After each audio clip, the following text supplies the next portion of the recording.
తర్వాత ఇంకొక లెటర్ వచ్చేసి 10వ తరగతి తమిళనాడు గవర్నమెంట్ తెలుగు మీడియం వచ్చేసి ఇంకొక లెటర్ ఏంటంటే దొంగిలించినటువంటి సైకిల్ కోసం పోలీస్ స్టేషన్లో ఫిర్యాదు చేయడం అనమాట.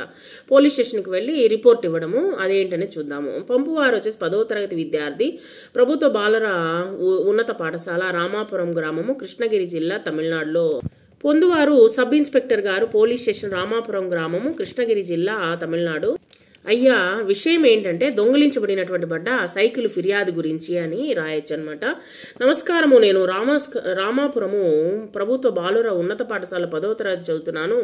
నేను బజార్లో నా సైకిల్ని నిలిపి పుస్తకాలు కొనుక్కోవడానికి అంగడికి వెళ్ళినప్పుడు సమయంలో నా యొక్క సైకిల్ అనేటువంటిది దొంగిలించబడింది. ఎవరో దొంగతనం చేశారు. నా సైకిల్ హీరో కంపెనీకి చెందింది. దాని మీద కెకిటి అనేటువంటి గుర్తుల గల స్టిక్కర్ అనేటువంటిది అతికించబడి ఉంటుంది. అంతేకాకుండా పచ్చ రంగులో ఉంటుంది. ఈ సంఘటన ఈరోజు ఉదయం 11 గంటల సమయంలో జరిగింది. దయచేసి నా సైకిల్ని వెతికి నాకు ఇప్పించాలని ప్రార్థిస్తూ ఉన్నాము అని చెప్పేసి ధన్యవాదాలు తెలుపుతూ ఇట్లు మీ విధేయుడు అని చెప్పేసి రాసి స్థలము రామాపురము, తేదీ అనేటువంటిది వేయాలన్నమాట. సో మీ యొక్క సంతకం అనేటువంటిది ఇక్కడ చేయాలి. ఇదే విధంగా ముందు లెటర్లో కూడా ఇదే విధంగా స్థలము రామాపురము, తేదీ అనేటువంటిది మీరు రాయండి.